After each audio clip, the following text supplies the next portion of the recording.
Hey everybody, welcome back to Auto Scholar with Mr. B. I'm Mr. B, and today I have some maintenance tips for you if you own a Generation 3 Prius or a CT200h Lexus. So I just purchased this vehicle for the fleet at the house here, and this is a 2013 Lexus CT200h. It has the same exact powertrain as a Prius.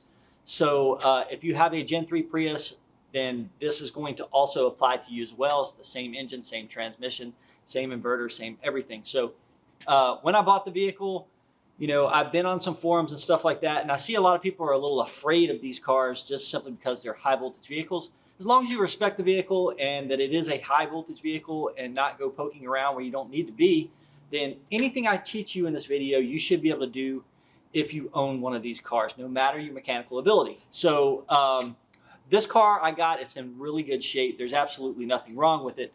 I will be doing an oil change video because I do want to change the oil in the car and put my preferred oil in the vehicle. But other than that, the car is a 10 out of a 10.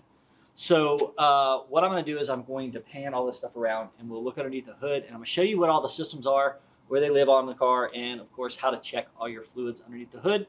And hopefully, you know, if you own one of these vehicles, you'll be able to do some of this maintenance and save yourself some money. So if you like what you're seeing, of course, like the video and of course, subscribe to the channel. Let's go ahead and get started. Okay, so here is underneath the hood of this CT200h. If you have a Prius, you will not have this cover right here because the inverters on the Prius are open, out in the open. But this is where your inverter is, and this is because you can see where all these orange lines are going into. This is pretty much the hub of your high voltage system. So you definitely don't want to be poking around in here. This has a plate underneath here that comes off, and you don't want to take that plate off unless you are trained to deal with high voltage electricity in these vehicles. So over here we have the interesting thing about Prius. It's a little bit different than your normal cars, but we have two different coolant systems on this car. So the main coolant system for the vehicle, this is the fill up right here, and this is for the engine coolant for the internal combustion engine. So this has an electric water pump on it as well. You'll notice here that there is no belts on this engine at all. This engine does not have a serpentine belt, so that's one less thing that we have to check on this car, one less thing we have to replace. And so the water pump will drive the coolant through the system by electricity, and it doesn't need the engine to be on to do that. And this is so your coolant flows through the engine and your heat is able to work while the engine isn't running. So moving here, we have our oil right here where we check our oil, of course. Now the oil for this vehicle is a 0W20, and it's I think it's a little less than 4.5 quarts that go into this car. And the oil filter is underneath the car as a cartridge style oil filter on these, and I'm going to do a whole video on how to change oil on this vehicle. So when I do, I will link it above here, and so you can, if you decide to do your own oil changes, you can. It's very easy. It's nothing different than any other vehicle. Moving over here, we have our air filter. So it's kind of a small air filter. You have two clips right here that you pop off. You can do it with your hands. Then very gently pull this back, and the air filter will come out just like that. This air filter looks fairly clean, so no need to replace it. But you occasionally want to check this and make sure that your air filter is clean, doesn't have too much dirt in it. And of course, when you change your air filter, you want to get you a vacuum and vacuum out your air box and get any leftover debris out of there so it doesn't clog your new air filter. Moving over to the right, we have another coolant system here, and this is the bottle that goes to the inverter and the transmission. So the inverter gets very hot when it rectifies that AC and DC current back and forth, because our batteries run off a direct current and our motor generators run off of alternating current. So that takes a lot of heat to turn AC to DC and DC to AC and back and forth. So our inverter has a coolant passage in it, and it also has an inverter pump. The inverter pump is located underneath the inverter, and it is one of the parts that go out on these cars pretty frequently, and it's something that if yours does go out, of course you need to get one from Toyota. The aftermarket ones aren't any good. But this coolant right here, you may want to change it out from time to time. Just test it like you would any other coolant and make sure that it is able to hold the freezing point that it's supposed to. And if you want to drain this out, there's normally a drain underneath there in the transmission where you drain all this coolant out as well. So our brake system here, our brake system is very different on a Prius than it is pretty much on any other car out there outside of a couple of electric vehicles. It is a brake-by-wire system. You have an actuator, what they call a brake actuator, and that's another part that will go bad from time to time on these cars. Unfortunately, it's one of the big three repairs for these vehicles, so it does cost anywhere from, even if you do it yourself, the parts, fairly expensive, over $1,000.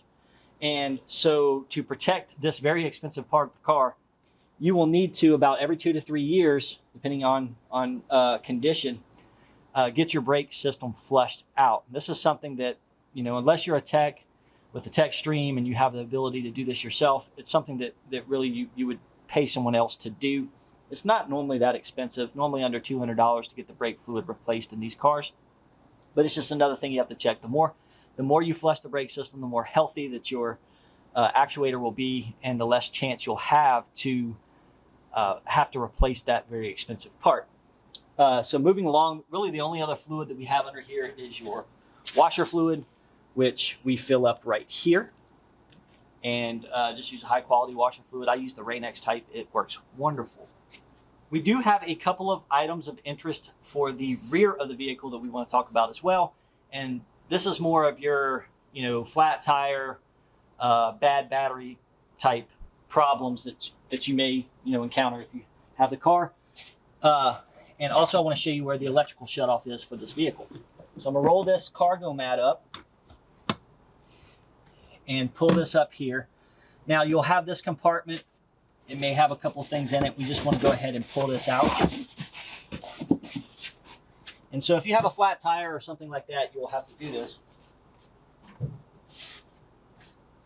And underneath here, we have our tire kit for changing the spare tire. So always make sure that you have proper pressure in your spare tire. Also, one thing I've noticed on these cars is a lot of them have wheel locks. So you need to make sure, this is a wheel lock right here. You need to make sure that you have this in the car somewhere. If you have a flat tire, you can probably find a jack somewhere. You can probably, if you're missing your jack, or a lug wrench or something like that. But if you have one of these, it's going to make repairing your vehicle extremely difficult on the side of the road. And if I'm probably going to go ahead and just take my wheel locks off and just put regular lug nuts on. But if you live in an area where you need wheel locks, just make sure you have the key. If you don't have a key, take your car to the Lexus dealership. They should be able to identify what key you need and order you one from the parts department, and just make sure it's in the car.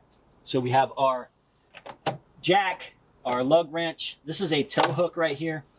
This is what tow truck drivers are going to use to tow your vehicle if it needs to be towed. You will have a plug up front, and this will screw into the plug, and the tow from the tow hook from the tow truck will be able to grab this and not damage your bumper and get the car up on the rollback. So here is another item we need to talk about. This is our safety plug. So I take the safety plug out if I'm doing anything more than an oil change. Brakes, anything underneath the hood that you're going to have to possibly touch, a high voltage system.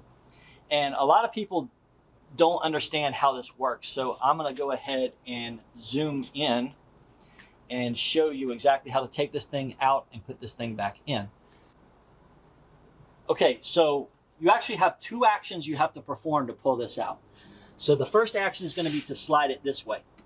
Okay, when you slide it this way, this is going to open up what we call a proofing circuit for the battery. So the battery is going to get a signal that this has been done, and then we are going to pull this way, and the plug will come out. Okay, and so this is your safety plug here. And if you're working on a car that has this system on it, go ahead and pull this out. And I normally take the key and this part, and I take it and I separate it from the vehicle. I put it, if you're working in your driveway, put it inside the house. If you're working in a shop, go put it in your toolbox. I normally just throw these in my desk if I'm working on one of these. And you have your 2 prongs. Let's see here. 2 prongs right here. Let me zoom out.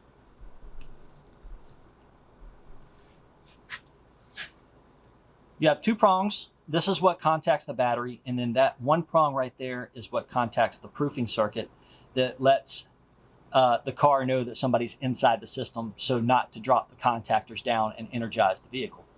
And when we put this back in, we are going to slide it in,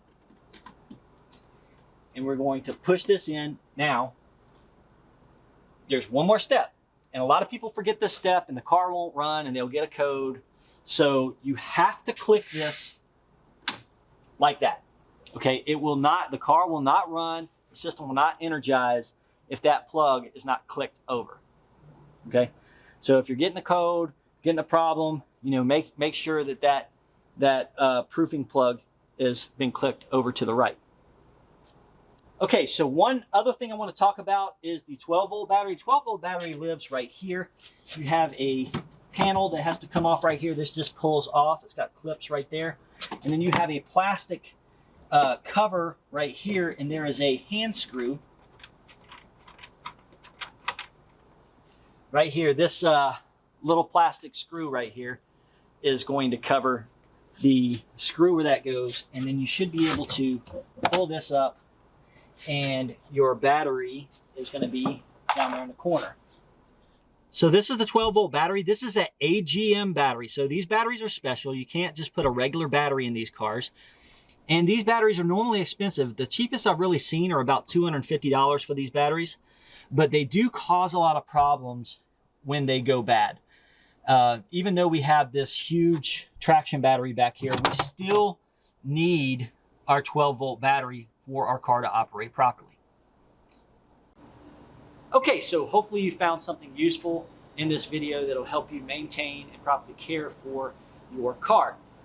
If you like this type of video, of course, subscribe to the channel. I'm going to be doing a lot of content on this CT200H. So if you have a Prius, Gen 3 Prius 2010 through 2015, or you had a CT200H, again, follow me. I'm also on Facebook, Instagram, Twitter, VK if you're in Europe, and I'm always posting content there as well. And hopefully, if you have any questions, just leave them in the comments. And we'll see you next time on Auto Scholar with Mr. B.